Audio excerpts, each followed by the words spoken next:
कथेचे नाव आहे डिजिटल बीड्या. समीर एका मोठ्या कंपनीत कामाला होता. त्याच्याकडे सर्वात महागडा आणि लेटेस्ट मोबाईल होता. ऑफिस असो वा घर, समीरचे डोळे सतत स्क्रीनवर असायचे. एकेकाळी संध्याकाळी बागेत बसून गप्पा मारणारा समीर आता घरातल्या सोफ्यावर बसूनही कोणाशी बोलत नसे. आई हाक मारायची, पण 1 मिनिट आई, रील बघतोय किंवा एक मेसेज करतोय म्हणत तो टाळायचा. आभासी जग विरुद्ध वास्तव. समीरला फेसबुक आणि इंस्टाग्रामवर शेकडो लाईक्स मिळायचे. त्याला वाटायचे त्याचे खूप मित्र आहेत.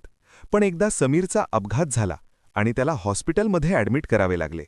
डॉक्टरांनी सांगितले की मानेच्या त्रासामुळे म्हणजेच टेक्स्ट नेक सिंड्रोममुळे त्याला काही दिवस मोबाईलपासून पूर्णपणे दूर राहावे लागेल. त्या 2 दिवसात ज्यांच्या फोटोंना तो लाईक करायचा त्यातला एकही जण त्याला भेटायला आला नाही.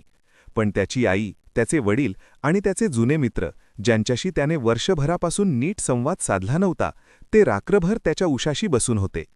जेव्हा समीर शुद्धीवर आला तेव्हा त्याला आपला मोबाईल दिसला नाही. त्याला अस्वस्थ वाटू लागलं. पण जेव्हा त्याने आपल्या आईच्या डोळ्यातली काळजी पाहिली तेव्हा त्याला जाणवलं की आपण एका काचेच्या तुकड्यासाठी रक्ताच्या माणसांना विसरत चाललो होतो. मोबाईलच्या अतिवापराचे दुष्परिणाम. शारीरिक त्रास, डोळ्यांचे विकार, मानदुखी आणि झोपेची समस्या. मानसिक परिणाम, एकाग्रता कमी होणे आणि सतत चिडचिड होणे.